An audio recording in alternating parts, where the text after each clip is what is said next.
you've got a problem with first. Right, so I don't know whether you were born a Muslim or you're converted to Islam, but you're told constantly, aren't you, that we know who brought the hadiths and we know who said what in the hadiths, right?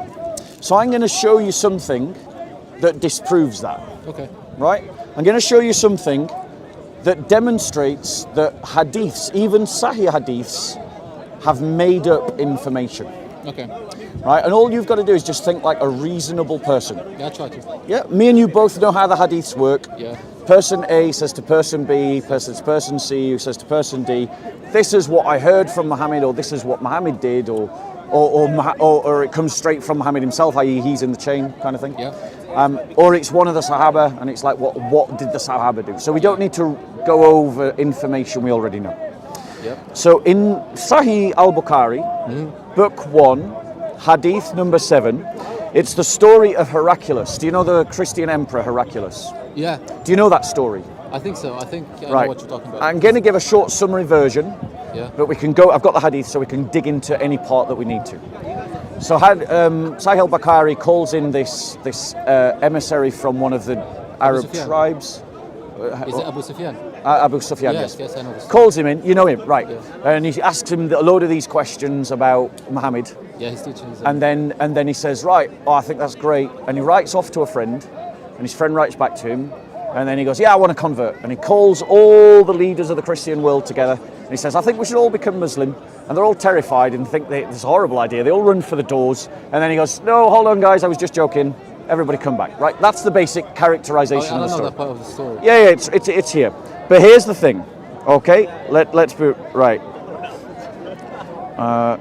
Right, bear with us. Going on. I think it's Right. So it says, the sub-narrator adds Ibn an-Natur was the governor of Ilya. Right, so that's just a bit of information of who the governor of Syria was. And Heraclius was the head of the Christians of Sham. Ibn al-Natur narrates that once, while Heraclius was visiting Ilya, he got up in the morning with a sad mood. Some of his priests asked him, actually this is it's the letter I want to talk about.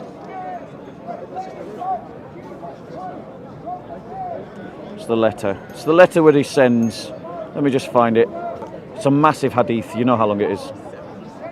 I think I got the wrong one actually.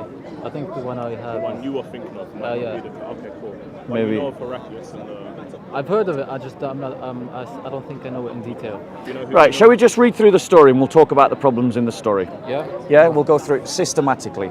Sure. So Abu Sufyan bin Harb informed me that Heraclius had sent a messenger to him while he had been accompanying a caravan from the Quraysh. They were merchants doing business in Sham. At that time, when Allah's messenger had a truce with Abu Sufyan and the Quraysh infidels. So Abu Sufyan and his companions went to Heraclius at Ilya. Heraclius called them in court, and he had all the senior Roman dignitaries around him. He called to his translator, who, translating Hercules' question, said to them, who amongst you is closely related to the man who claims to be a prophet? Abu Sufyan said, I am the nearest and relative. Heraclius said, bring him, Abu Sufyan, close to me, and make his companions stand behind him. Abu Sufyan added, Heraclius told his translators to tell my companions that he wanted to put some questions to me regarding that man, and that if I told a lie, they should contradict me. Abu Sufyan added, by Allah, had I not been afraid of my companions labeling me a liar, I would not have spoken the truth about the Prophet. The first 3 questions about him was this, right? What was his family status among you? Then he asked another question. Has anybody amongst you ever claimed the same? The answer is no. He said, was anybody amongst his ancestors king? The answer is no. Heraclius asked, do the nobles of the poor follow him? The answer is yes, in essence. He said, are his followers increasing or decreasing? The answer is increasing. And then, does anybody amongst those who embrace his religion become displeased or renounce the religion? And the answer is no. Yeah. Right? And then he goes on, Heraclius, have you ever accused him of telling lies before his claim? The answer is no. Does he break his promise? The answer is no, he doesn't, he keeps his word. Have you ever had a war with him? The answer is yes. Yeah. And then it goes on,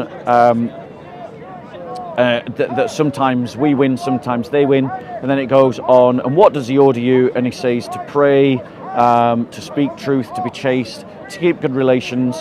And then Heraclius asked to convey to me the following. I asked you about his family, and your reply. And then he sort of re-summarizes the answers, right?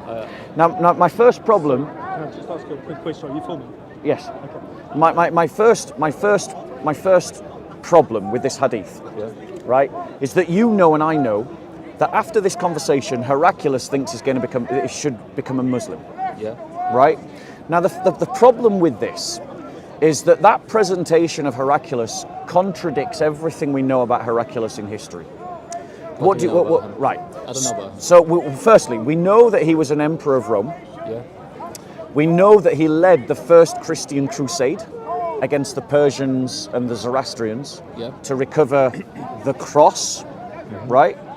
We know that he was a deeply religious man. So, for instance, when he went out on this crusade, he went out in sackcloth, carrying an icon, a Christian icon, and he commanded all the churches to pray for his victory.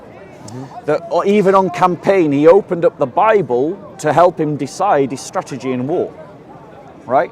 That he had a mobile chapel, a tent chapel, accompanying him on his campaign to war. So this is a deeply religious man, right? Whose position as emperor of Rome is dependent upon his acceptance of Christianity, right? If he had rejected Christianity, he would have been executed. He wouldn't be emperor, right? That's just how the Roman world worked at this time, right?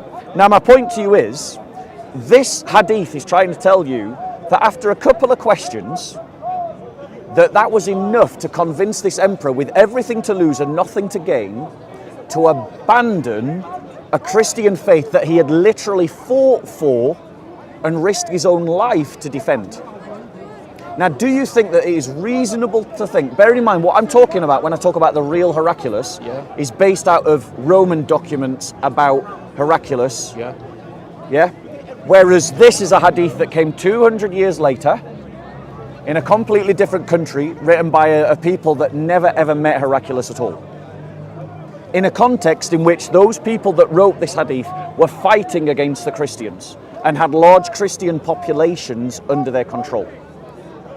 Now, what do you think is more likely? That this is a bit of propaganda to try and demoralize Christians, or that this is real history where someone, an emperor with everything to lose and nothing to gain, who fought for the Christian faith, who practiced Christianity deeply and piously, based on those questions and answers, would decide, right, actually I've got the wrong religion, I need to change everything?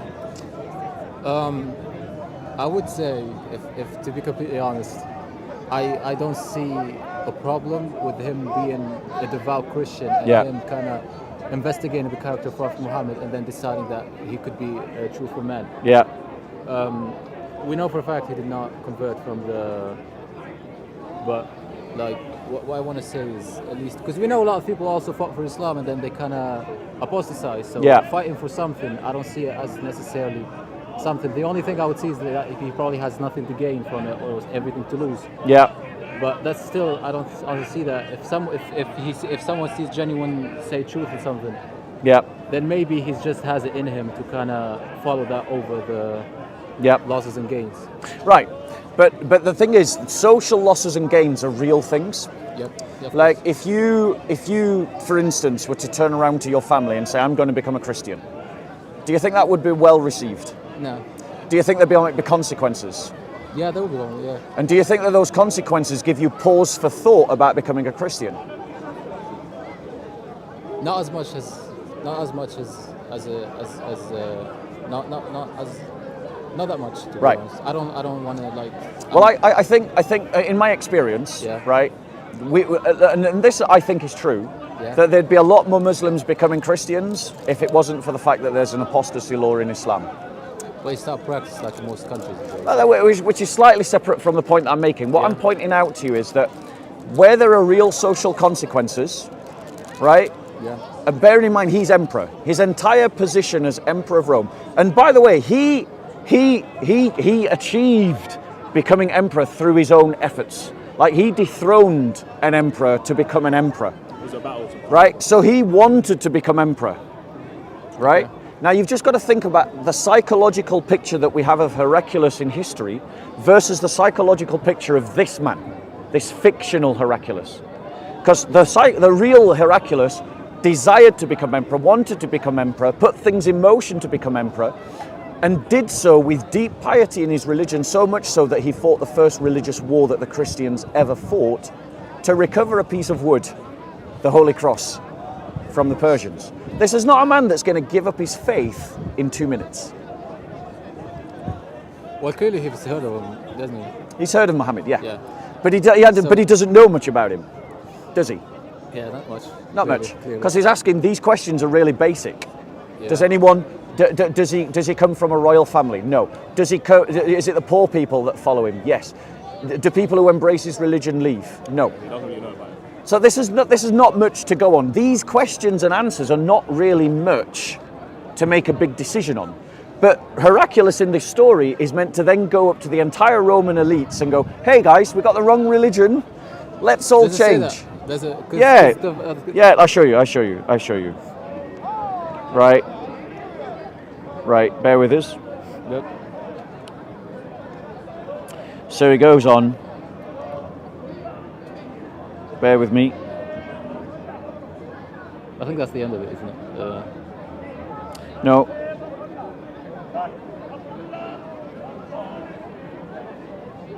So this is what Heraclius says, right? Abu Sufyan then added, when Heraclius had finished his speech and had read the letter which Muhammad supposedly sent to him, despite him being illiterate. Yeah, people write it for him. Yeah, there was a great who told what? But here, An-Nata is narrating something that you can see for yourself had to be told by someone else, and that someone else is not in the chain of Isnad. Okay. Do you get it? Yeah. Do you get why that's a problem? Okay. Why is that a problem? Because it doesn't say where he got it from. And what do you get told about the hadiths? Well, what do you get told about the hadiths? That every single person in the chain is who told what to who. But here we have an example in the story that An-Nata could never have known. And so your instinct is to go, well, someone else told him. Well, who was that other person? Who was he in the Isnad chain? Can you go to because sometimes in the Arabic one they mention things they don't mention in the English one. Right. Yeah, we know that. But let's go on, right? So my point is, how does this An-Nata know that Heraclius woke up in a sad mood? How does he know what the priest asked him? Heraclius was a foreteller and an astrologer, he replied. At night, when I looked at the stars, I saw that the leader of those who practice circumcision had appeared. How does An-Nata know that Heraclius said those words? Those are words that have been put into the mouth of Heraclius. How does An-Nata know Heraclius said those words? Yeah? Good point. Really good point. Right, it goes on. Those who practice circumcision had become the conqueror. Who are they who practice circumcision? The people replied, so this is actually a conversation. Actually, it's a conversation. The people replied, except the Jews, nobody practices circumcision, so you would not be afraid of them, the Jews. So how does An-Nata know this conversation between the priests and Heraclius is going on? How does An-Nata know that? I want to go back to the Arabic. Because there's a lot of change. You know. Yeah, there is a lot. We can go to the Arabic. Yeah, I want to go there. Right, we will. I just want to see if there's something missing there. Yeah, but would you agree that in the English we can clearly see a problem? An-Nata is claiming to have access to information that he could not possibly have known. And the only way that he could known it is if someone told him, but the person that told him isn't in the Isnad chain. Yeah, that's fair enough. Is that a problem for a hadith? That's fair enough. Is it a problem for a hadith? Yeah. Is it a problem for a Sahih hadith? Yeah, I would say so. Now, doesn't it demonstrate, right? And we will go to the Arabic. I promise you we will go to the Arabic. I definitely will. But I want to land my point. Yeah.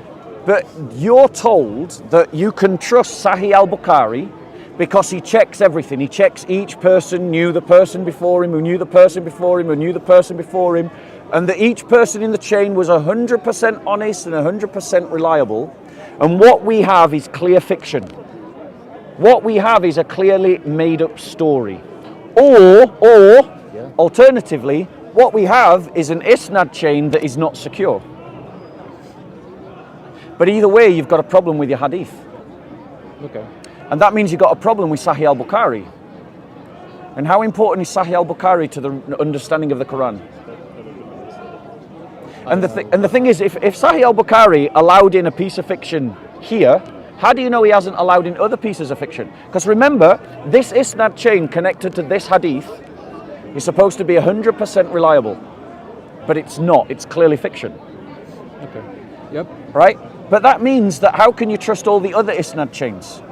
How do you know that they're not also fiction? Do you get my point? Yeah, I get your point. Now, I promised you we go to the Arabic. So if you can find the bit in the Arabic that's connected to this, yeah, you tell me what you see in the Arabic. Here's the Arabic. I obviously can't read Arabic. No, I'm going to hold my own phone, but No worries. you feel free to move it up and down as you need to. Well, there it is.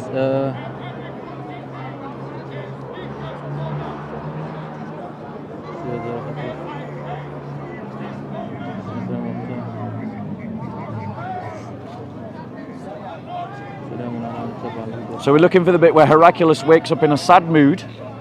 Yeah, And he talks to his priests. It's talking about the letter so far. There, so it's just beneath the letter. It's just after the letter. When he reads the letter, he wakes up in a sad mood, Heraclius. Then he talks to his priests and he says, "Hey priests," and it says that he's an astrologer. Yeah, there it is. It says who narrates here. Who narrates it? Ibn al-Nadur, who is a companion of Ilya and Heraclius, what's his name again? The emperor. So you're telling me this guy was in the emperor's chamber when he woke up in a sad mood? Ibn Nadur is the companion of Ilya and Heraclius as a priest of the Christians in Sham. Right. And he narrates the story. So firstly, that's not in English. That's an interesting thing. But secondly, you're saying to me that this priest, who was this priest? Tell us about this priest. The priest is apparently a companion Of the Heraclius and Ilya. I don't know who Ilya is. Right. Okay. And he became a Muslim? I don't know. Is he in the Isnad chain? Clearly he is. Okay, let's look at the Isnad chain then. Not here. Let's, In English, it's not there. We're seeing it's not there. but we can pull up the Isnad chain. What's his name again? I forgot. Do you want to go back? Because the narration chain is here. Let's go find his name again. The original narration chain, is the original one at the very top. I don't think that you're gonna find it there, but Right. because it's in the middle, isn't it? So who is this priest then? Who is this priest? Because I think this priest is a fictional character. What's his name?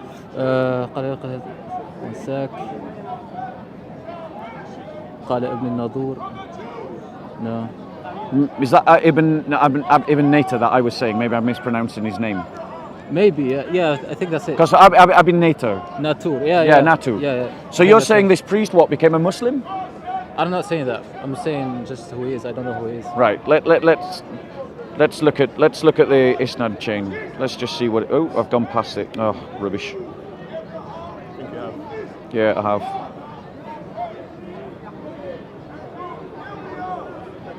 Right. Let's go to this one. Narration chain. Right. Where is his name? Here.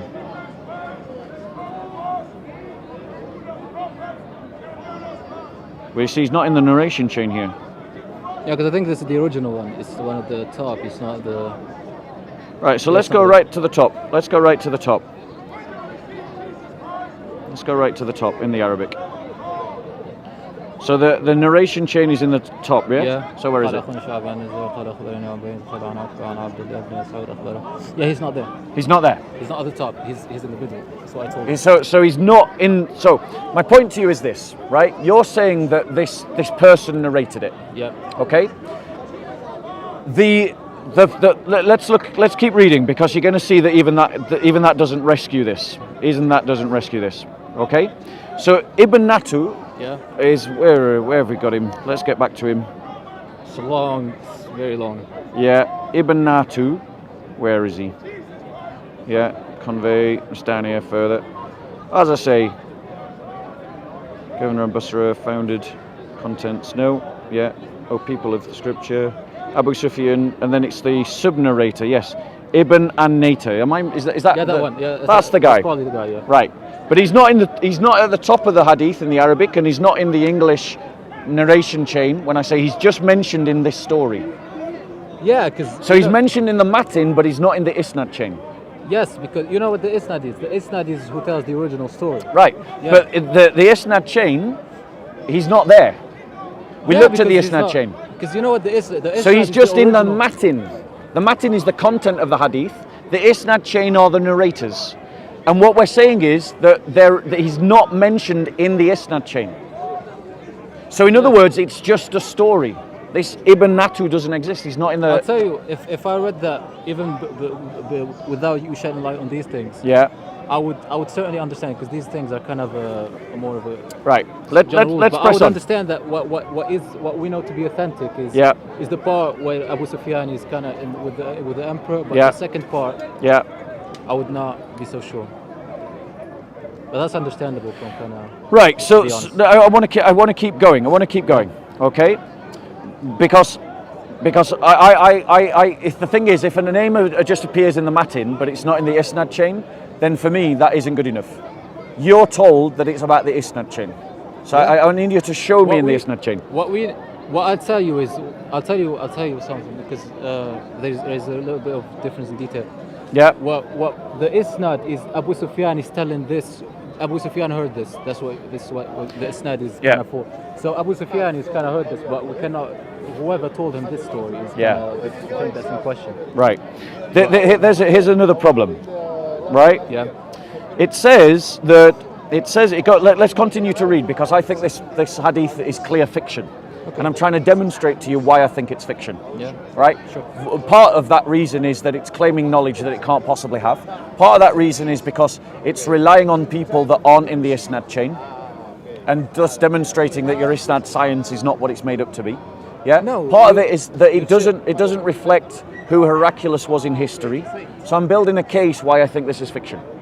For you're building a case for kind of isnad in general, but this is kind of a different scenario. This is like a different case, I would say, especially with the Ibn Nadur kind of Right. with the thing. Nadur. Is that how you pronounce it? Am I pronouncing his name wrong? Yeah. Nadur. Nadur. I must be pronouncing his name wrong.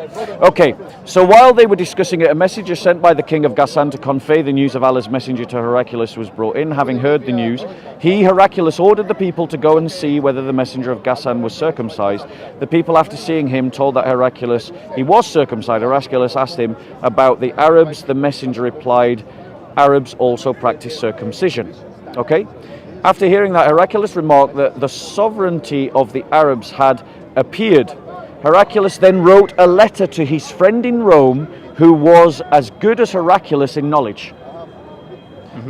Who knows that and how?